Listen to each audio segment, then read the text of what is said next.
Hi, it's me, Ingrid P. And yeah, I woke up and was pretty depressed and anxious. And I think it's because like I have two patients who are like, I think have cancer. I'm not sure. I don't usually take my work home with me, but so I filmed a video for half an hour, and then I realized I was really negative in that video about my life when really, okay, so there are things that frustrate me about several things, but I do want to just talk a little bit about some books that I've read, and or reading. I'm currently reading Everything is Tuberculosis by John Green, and John Green, The Fault in the Stars. I've read that book. I haven't read any of his other books, but I think that Everything is Tuberculosis, I'm around halfway through, and I think that it's a really good book. Really informative, fun. I mean, obviously it's relevant for my job as a doctor, but I find that John Green is a, admirable person who really cares about the state of the world. And I've been around on YouTube. I really liked. I find that he's a very authentic and a person with integrity. That he's been an advocate for people all around the world, really. And he has been advocating for different things, and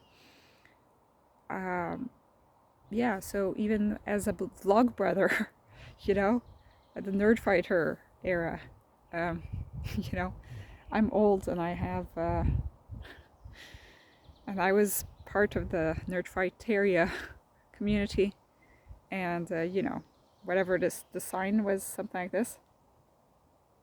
Not Spock, but something else. DFTBA, don't forget to be awesome, all of that.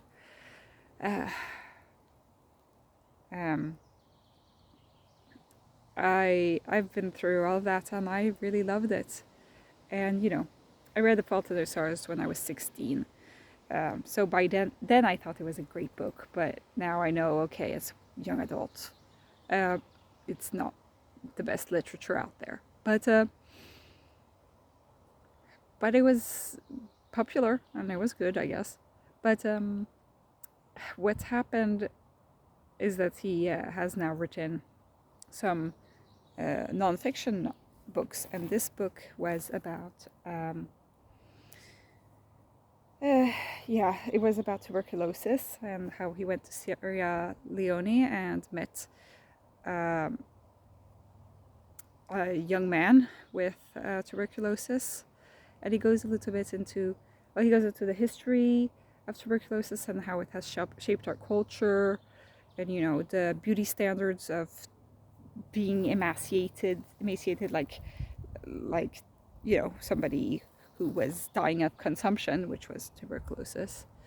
How Arthur Conan Doyle actually helped with figuring more things out about tuberculosis, and the book has really interesting ideas about stigma surrounding disease, and the idea of that there's a certain morality about being ill, which I think Dulles has talked about this actually in one of his videos about the morality of illness, or like the certain perceptions we have around that. I think it's really interesting because I work as a doctor, so I have to deal with these kinds of ethical things every day. There are people around who still have very moralistic views around, for example, diabetes. A lot of people think that, I tried not to eat too much sugar so that I won't get diabetes, when really, you can't. So sure, being overweight and having metabolic problems might lead to diabetes, a heightened risk, but the actual eating sugar is not going to be what leads to you developing diabetes. So there's certain kinds of stigma surrounding certain illnesses that, yeah, is very culturally based, I think, as well. You know, I noticed that it's different between people from different cultures as well. Like in certain countries, it's like really important that somebody is well fed. While, you know, in Western cultures, it's like, you know, some parents put their kids on diets when they're like still growing and all that, which is awful. So I found that to be a really interesting book. I'm also listening to audiobooks. I've been listening to Emma by Jane Austen, which I find that it's a version by Catherine Drisdale, I think, and she makes really good voices for the different silly characters that are around. Emma is an annoying character, and I think that's the point. The point is that she has to be annoying, because I guess that she learns a lesson by the end. I'm only at the beginning, but I prefer to listen or read Emma with this headcanon, which is that in my mind, Emma's dad is autistic, and Emma might be autistic as well. We're not sure, but first of all, Emma is a lesbian. I think that that's the problem here, because of course that's not how Jane Austen wrote the characters, right? But Emma is so obsessed with Harriet, and she does not want to marry a man, right?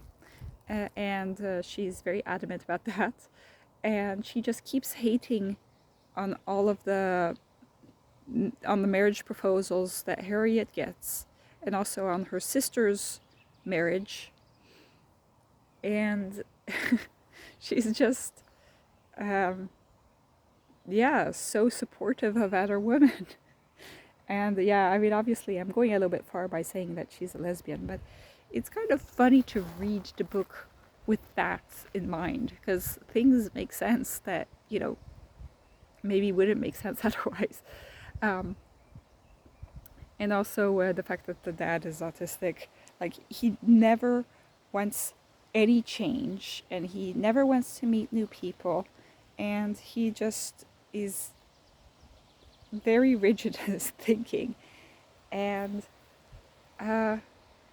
he is just logic, you know, and he doesn't care about people's feelings. So I think that is kind of funny.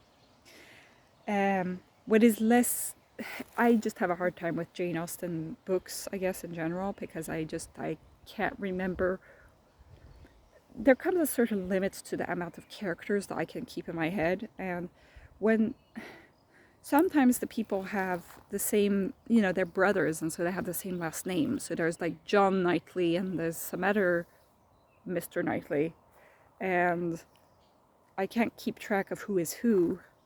And you know, once she starts adding more people to the mix, I can't follow. And who is interested in who, and it's such a big thing. But I find it so funny how petty they are.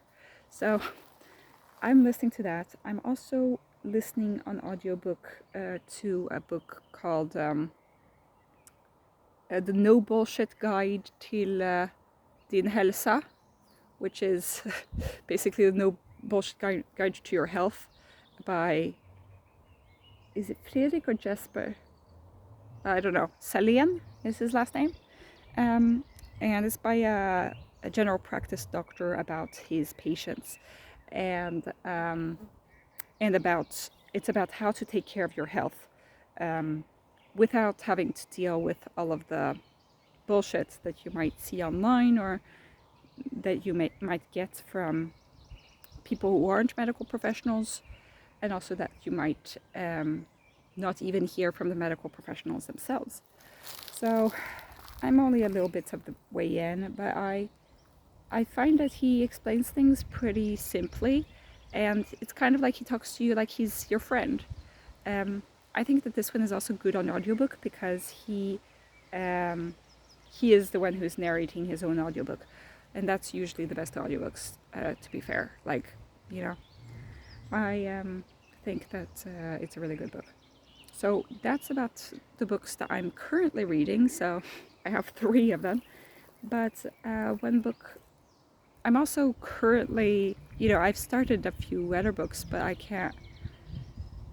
One of them is called Ace, which is about asexuality. I'm having a hard time because her version of asexuality is not the same as mine. So, and she kind of acts like her whole. She kind of acts like all asexuals are going to be like her, which isn't true. Even though she says that it's not true, she still acts like, oh, this is completely normal asexual experience, when it's really not generalizable. But so that's why I'm having a hard time getting through it. And then I'm reading, or I've read Braiding Sweetgrass by Robin Wall Kimmerer. And I thought it was a really good book about indigenous wisdom combined with modern botany, and weaving the myths and the legends and the customs of indigenous peoples with scientific facts, and also anecdotes about her own life. And she doesn't paint medical students with a good light, but she talks a lot about how humans are considered the little brother of nature, and not like as in the Western view of us having dominion over creatures and plants, and how it's not just the animals that have, and so we can be thankful for nature for its gifts, and moving away from the idea of that gifts are like in return for monetary gain, or as something that we don't need to give anything back, that everything is a cycle, and nature gives, and we have a responsibility to take care of it, so we can be thankful for it, but we can't just keep taking too much, because then we won't receive those gifts in the future. And the connection to the land, and how naming things, being able to name things in the forest makes the plants and the animals, it makes it seem like they're your neighbors, and knowing who your neighbors are is important in a community, and how you can be part of it all and feel a connection to it all, rather than being an alien in a foreign land. So she talks a little bit about that, which I found really interesting, because as a sitting person, I've not known how to name things, so I'm getting better at that. She also talks about how as we grow older, we have different roles. Like, we take care of children if we are parents, and then we take care of our community, and then we take care of the earth through the community, and through our wisdom. And she talks about braiding sweetgrass, right? And the fact is that when they pick up sweetgrass, the grass actually grows better. So humans aren't necessarily just bad for nature. We can also be helping nature, which is a concept that doesn't really fit with our Western idea of how nature and humans in human society works. So I find that that was a really interesting book, really inspiring. I did get a little bit bored of it after a while because it was like a 16-hour audiobook, and I felt like, you know, it could have been half as long. But I did really enjoy it. So that's it for all the books. I have obviously a lot more books to read, but I'm glad that I've read all those books. I do want to also thank the people who have been so positive in my Pride videos, because anytime I talk about gender or sexuality on this channel, I get a ton of people unfollowing me who, you know, don't have the same views about things, and they start calling me, you know, woke, and they start saying a bunch of things about me. You know, when, you know, I'm just a person. I don't know why you have to go into the comments of somebody else's video and say a bunch of shit.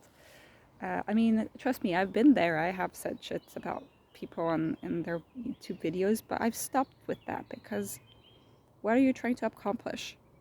You're just leading to more. You're just leading to more attention to my channel, so you're actually helping me, in a way. But the reason I'm making the videos is not for those people. The reason I'm making the videos is because I do get a few, not very many, but I get a few very thoughtful, very wonderful comments that make me emotional, really, you know? It's just so lovely that there are people around who relate, or that don't relate, but that like accept me for who I am. And I received an email that was also really touching, and you know who you are, but it was just so lovely, and I start crying because it's so beautiful and moving, that people, that I'm not all alone in this, and that that people are interested in hearing what I have to say, and that I can inspire some people into talking about their experiences, and that I can be inspired by them. So I'm going to end it on this positive note, try to turn this difficult day into a more happy one. Hope you guys have a good day. Bye.